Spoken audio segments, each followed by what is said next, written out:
Hello and welcome to the BIS talks on Food Safety Management System as provided in ISO 22000.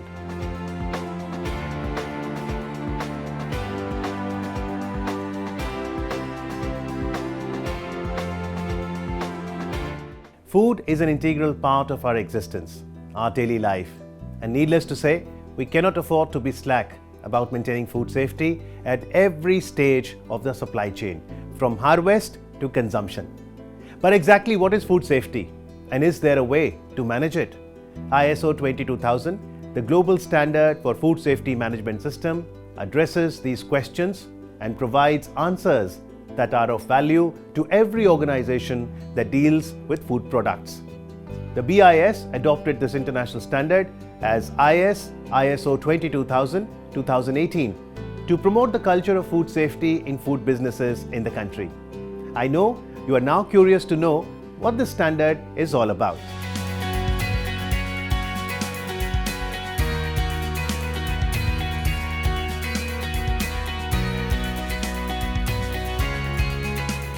Let us first start with the definition of food safety as provided in the standard.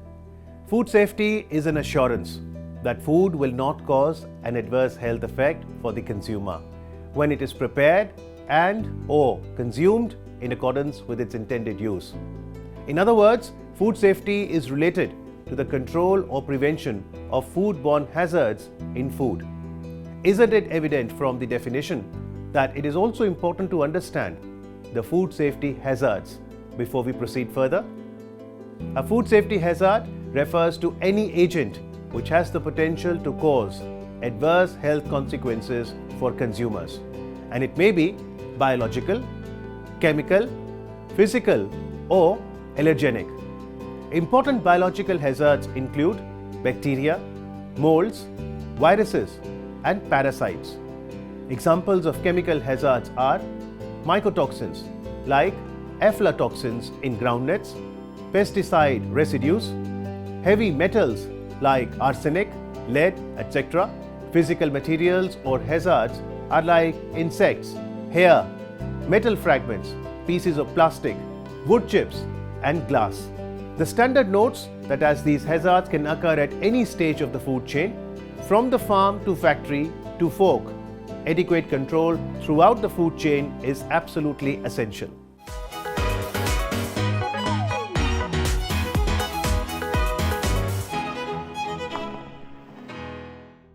As is the case with most of the management system standards, ISO 22000-2018 is also based on the process approach and follows the principles of plan, do, check and act. In short, we call it PDA cycle and risk-based thinking.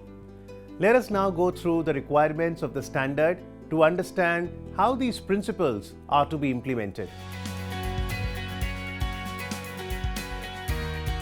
The first and foremost requirement of the standard is to determine the boundaries and applicability of the FSMS in the organization. In this regard, two critical exercises are required to be undertaken. First, identification of the needs and expectations of the stakeholders. Second, the internal and external factors that may have an impact on the food safety. In simple terms, the organization now knows the scope of the work at hand. The next obvious question is, what could be the internal and external factors which can affect the food safety management system of any organization? These factors will obviously vary from one organization to another, but for the sake of understanding, we can name a few examples. Like examples of internal factors are quality and adequacy of infrastructure, availability of professionals with the required expertise, mechanisms in place for quality control, skill upgradation systems, culture of communication, etc. Now let us look at few of the examples for external factors. These could be availability of raw materials, storage and transportation facilities, regulatory mechanisms, competition for market access, and customer behavior.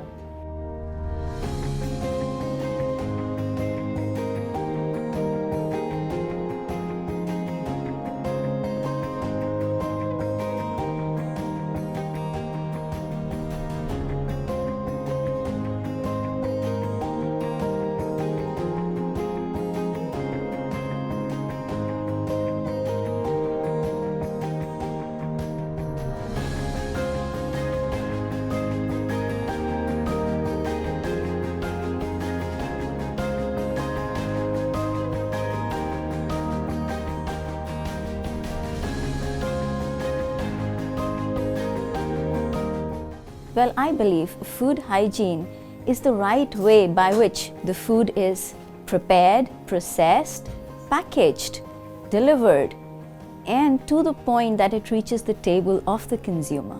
Hello friends, as a doctor, I'm here for health emergencies. But then, nevertheless, we should not create alarming conditions that may create situations for an emergency. I believe food hygiene does not mean just washing your hands before your meals, but it actually starts from the point when the food is processed, packed, distributed, and it reaches your table. Consequences of unsafe contaminated food can be very serious. Food safety is a systemic approach to food handling and accountability to food standards. Food safety begins from the point of food handling, processing, and distributing to prevent foodborne diseases. Safe food handling practices and procedures must be implemented for the safety of food in the entire food cycle. After all, safer food means satisfied customers and better business too. ISO 22000 is an adopted international standard to ensure food safety in the food supply chain. It sets out systematic approach towards controlling food safety hazards within a food business to assure that the food is safe to eat. An organization that beholds certification for FSMS represents trust that the concerned organization has taken appropriate measures towards food safety. FSMS can be implemented by any organization in the food supply chain, regardless of its type, size, or complexity. Farmers, producers, food industry, transport providers, restaurants, retailers, equipment manufacturers, or packaging suppliers. Any other organization directly or indirectly involved in the food chain can implement food safety management system. Let us now proceed to examine some key features of the standard. And the first most important feature is establishing the food safety policy of the organization. The food safety policy demonstrates organizations' commitment to implement and improve food safety management in a consistent manner while adhering to all applicable statutory and regulatory obligations. It is a document shared with the interested parties, communicated within the organization, reviewed and updated periodically. I can't resist the temptation of sharing with you the policy document of an organization I found extremely impressive.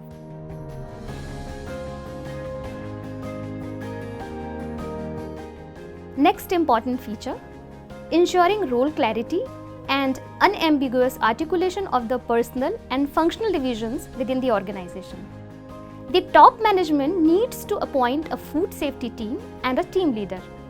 The food safety team shall be multidisciplinary with representation from various functional divisions within the organization. So what is this expected to do? Many things. First, select and or establish PRPs. 2. Establish, maintain and update flow diagrams for the products or product categories and the processes covered by the FSMS. 3. Confirm the accuracy of the flow diagrams, update the flow diagrams where appropriate and retain as documented information. 4. Conduct the hazard analysis. 5. Validate that the selected control measures are capable of achieving the intended control of the significant food safety hazards. 6. Maintain the validation methodology and evidence of capability of the control measures to achieve the intended control as documented information. 7. Conduct an analysis of the results of verification that shall be used as an input to the performance evaluation of the FSMS. 8. Evaluate the FSMS at planned interval. More appropriate will be to say almost everything that FSMS requires. An important aspect of FSMS is identification of risks and opportunities. This enables the organization to visualize the preventive and mitigation measures well in advance. For example, a few common risks in food businesses are legal and regulatory compliance, achieving product quality consistently, shelf life and storage issues, etc. Opportunities are the areas of strength of an organization. They may relate to the human resources, location, diversity of operations, product variety, technology, etc. Setting out measurable objective and targets is important. It is worthwhile to have a glimpse of the objectives our most revered licensee identified for their organization.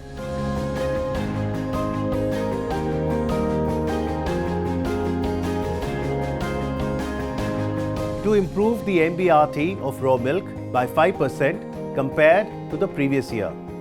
2. To reduce standard plate count of raw milk by 2% compared to the previous year. 3. To improve equipment capacity utilization by 3%. 4. To control reprocessing of milk to maximum limit of 10%. All the actions mentioned above so far take the shape of an action plan for the implementation of FSMS. Records of the same to be maintained. We now come to the do part, which has been defined in the Clause 7, Support, and Clause 8, Operations of the Standard.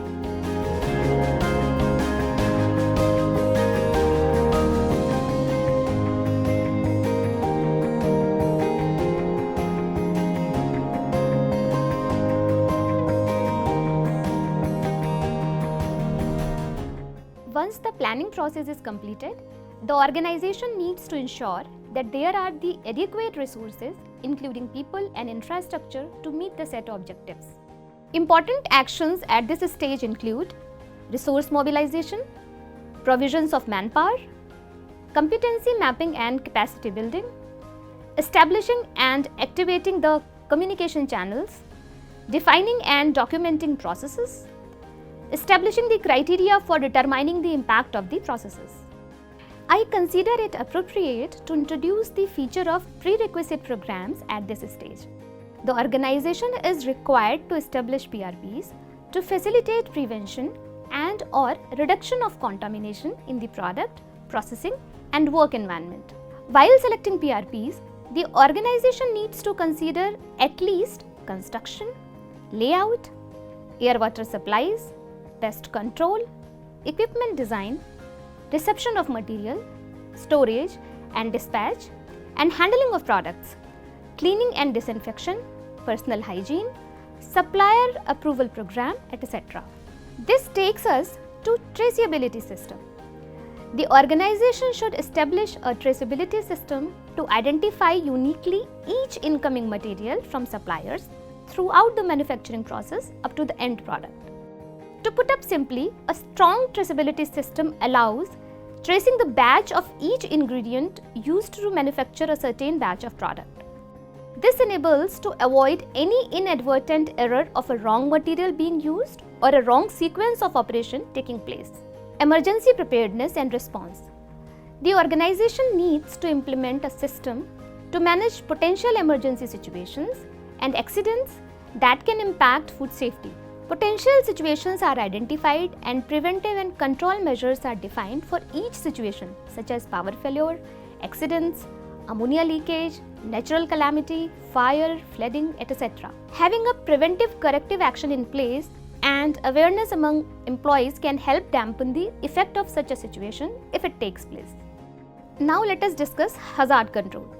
The food safety team is required to carry out a hazard analysis and prepare a hazard control plan. This includes following steps. First, describes each product in detail.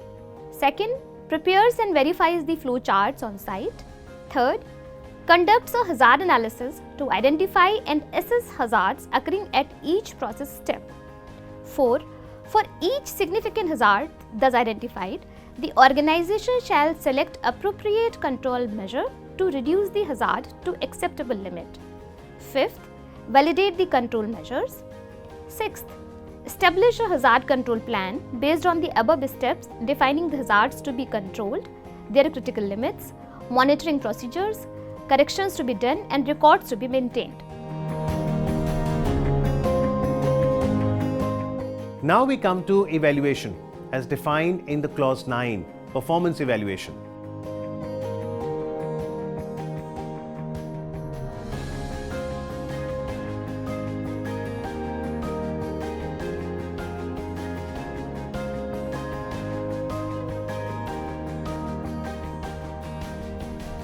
standard underlines the importance of internal audit for evaluation. Internal audits are done by the internal auditors trained by the organization for the said purpose and are done at planned intervals as defined by the organization to provide information whether the FSMS is conforming to the requirement of the standard and is meeting its objectives and targets.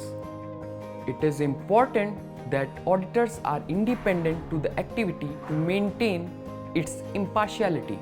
The findings of the internal audits are recorded and placed before the top management during the management review. Why is management review important? The systematic transformation can be sustained only if the top management of the organization owns it and applies itself to plug the loopholes, if any, in any of the processes identified for the improvement. The internal dynamism created by internal audits fructify into future course of action as a result of the management review. This brings us to the improvement clause 10 of the standard. There are two aspects in improvement clause. First is, whenever a non-conformity is identified, the organization is required to take action to control and rectify it. Also, to eliminate the cause of non-conformity. Another aspect is to continually improve the effectiveness of FSMS through the management review internal audits, analysis of result of the verification activities, control measures, and etc. We now come to the do part, which has been defined in the Clause 7 support and Clause 8 operations of the standard. Now we come to evaluation as defined in the Clause 9 performance evaluation. Before we conclude the discussion on standard, it seems desirable to hear from one of our esteemed certificate holders how the implementation of the FSMS as per this standard helped their business.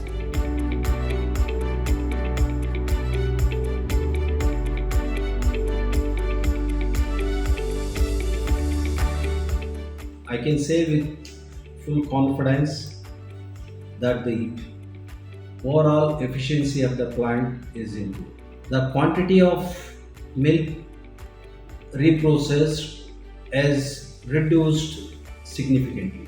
We have achieved the minimal total solid losses, that is below 0.9%. We have also established the hygiene and sanitation of the plant, which has improved the MBRT quality of milk. Thereby, there is a huge reduction in the microbial counts. Apart from that, we are giving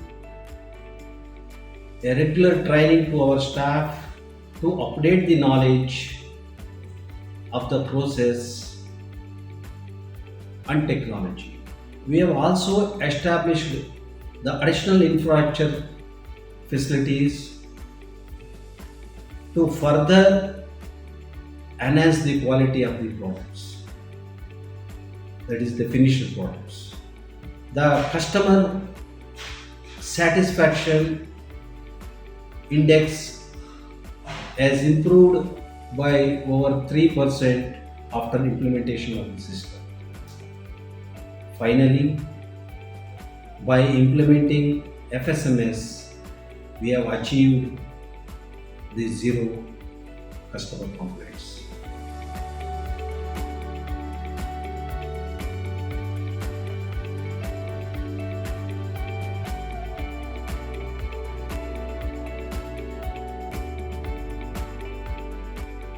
So why wait for another day to kickstart the process of implementation of FSMS? That too when BIS is there to extend necessary help to you. Organization desirous of obtaining management system certification as per Food Safety Management System standard has to do the following. First, they have to understand the requirements of the standard, then form a food safety team and appoint a food safety team leader, prepare documents as required by this standard through a process of consultation. Then they have to conduct training program for the employees to develop a shared understanding of the tasks to be performed, lay down the objectives and norms to measure progress against them, establish a food safety policy, identify risks and opportunities, and institutionalize internal audit and management review. Application can be submitted online through MSCD portal. To submit the application of any organization, they have to identify the regional office under whose jurisdiction the premises is located and contact the concerned management system coordinating officer in case it is required. Management system certification officer of the region will guide you about the process of application and extend necessary support in the certification process.